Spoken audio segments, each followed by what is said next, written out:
Assalamualaikum warahmatullahi wabarakatuh.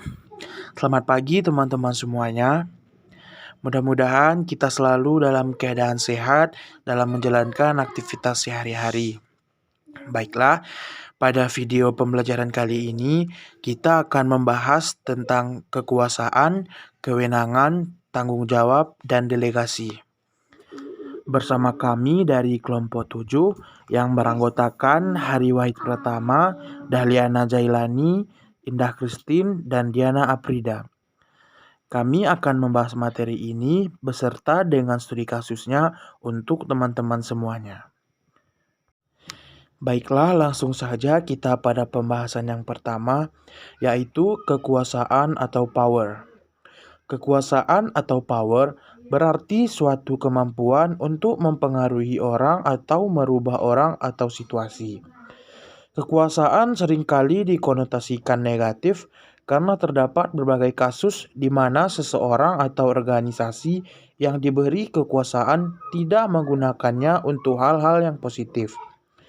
Pada kenyataannya, kekuasaan merupakan konsekuensi logis dari setiap organisasi yang di dalamnya terdapat pimpinan dan bawahan.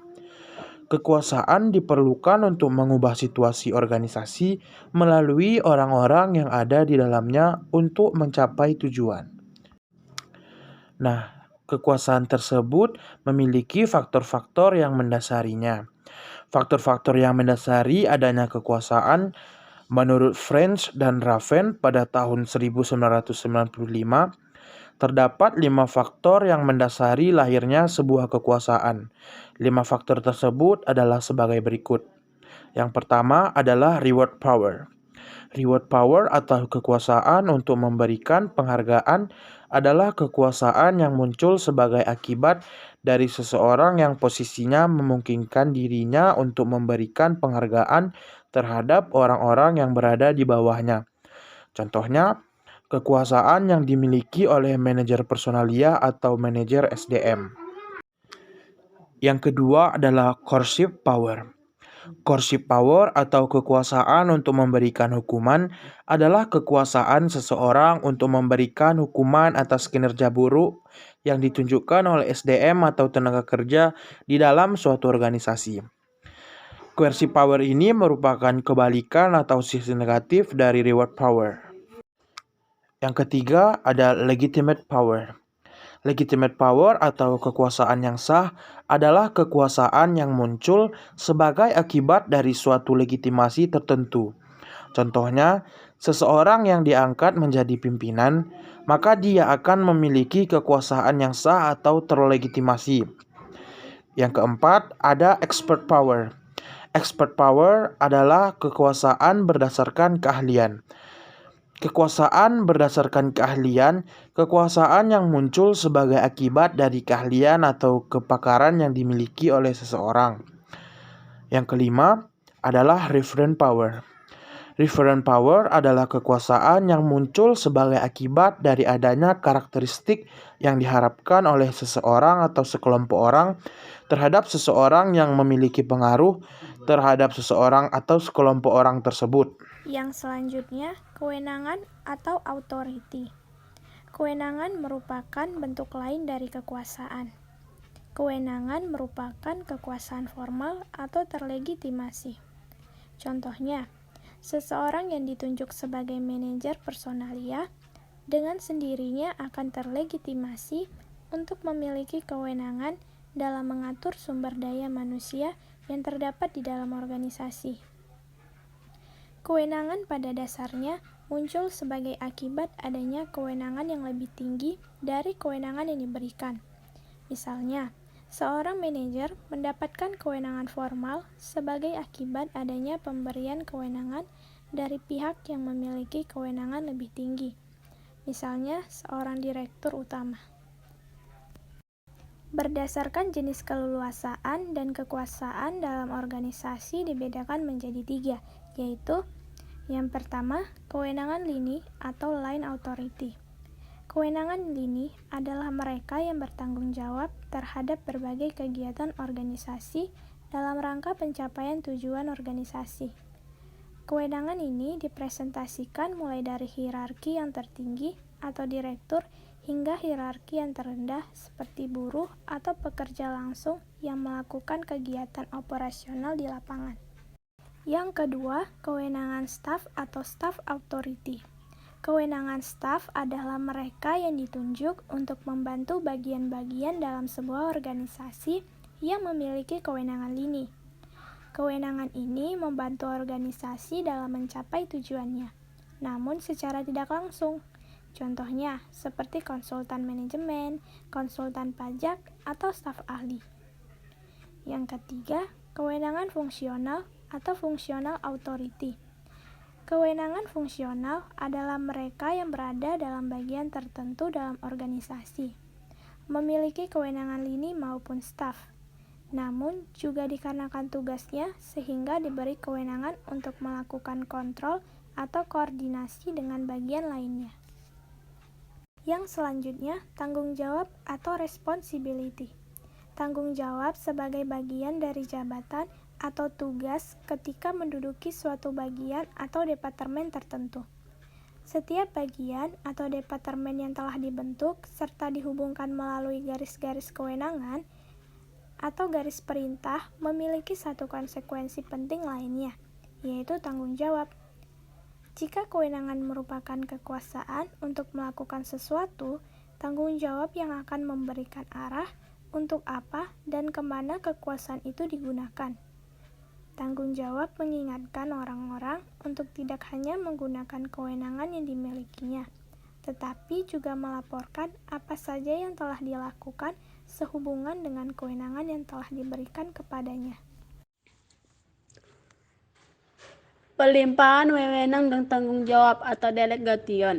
Pelimpahan wewenang merupakan proses penggalian tugas kepada orang lain yang sah dan terlegitimasi dalam melakukan berbagai aktivitas untuk pencapaian tujuan organisasi.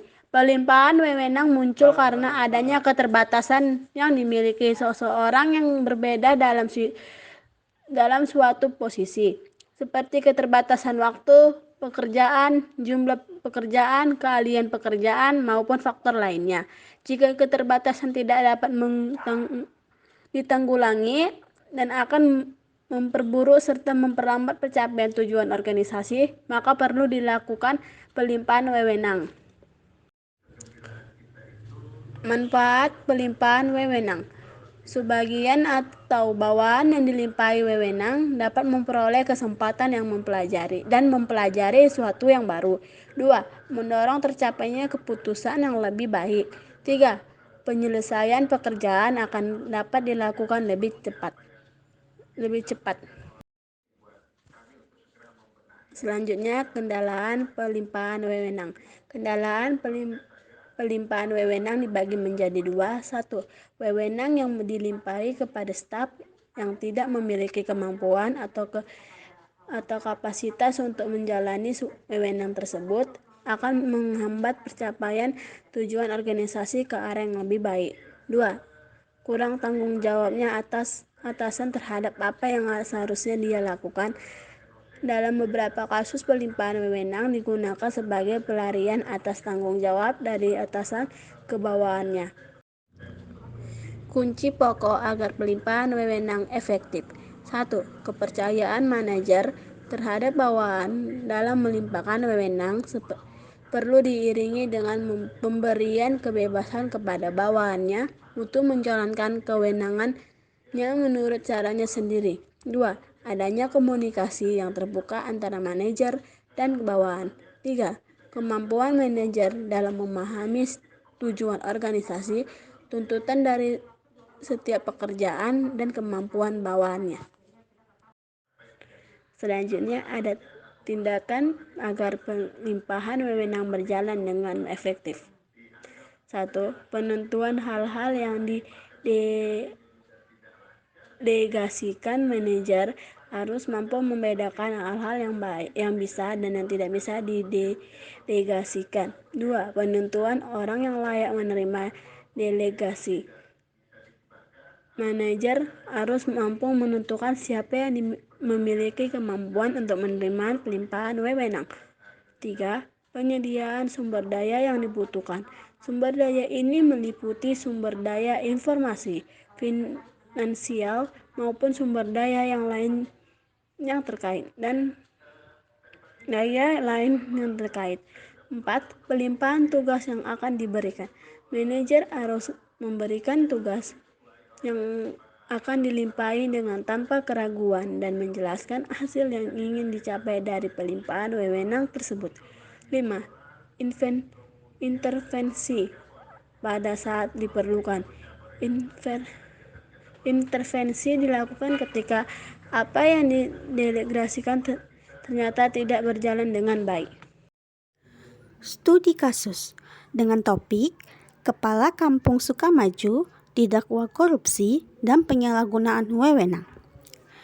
Muhammad Yusuf yang berusia 36 tahun, Kepala Kampung Sukamaju, Banjarmargo, Kabupaten Tulang Bawang, terdakwa dugaan korupsi pengelolaan BUMDes tahun anggaran 2017 dan pengelolaan anggaran dana desa atau ADD dan dana desa atau DD tahun anggaran 2018 menjalani sidang di Pengadilan Negeri atau PN Tanjung Karang kelas 1A Bandar Lampung Kamis 7 November 2019.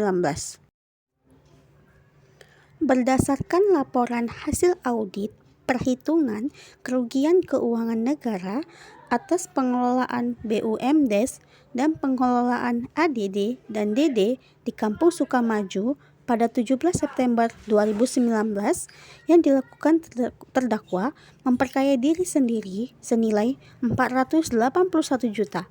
Hasil audit dikeluarkan oleh Inspektorat Daerah Pemerintah Kabupaten Tulang Bawang. Jaksa Husni Mubarok dalam dakwaannya mengatakan perbuatan terdakwa melanggar pasal 5 dan pasal 35 ayat 2 Undang-Undang Republik Indonesia Nomor 46 Tahun 2009 tentang Pengadilan Tindak Pidana Korupsi yang berwenang memeriksa dan mengadili secara melawan hukum penyalahgunaan wewenang.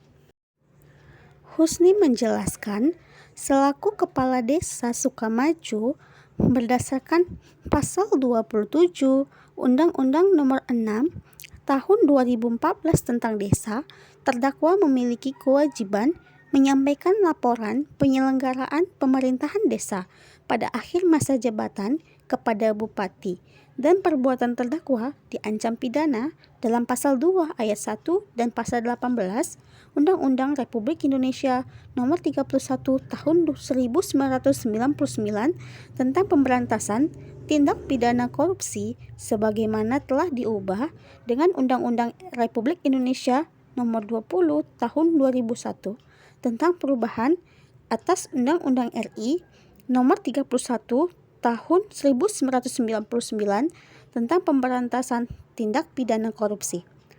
Terdakwa dijerat pasal 29 huruf C Undang-Undang Nomor 6 Tahun 2014 tentang Desa.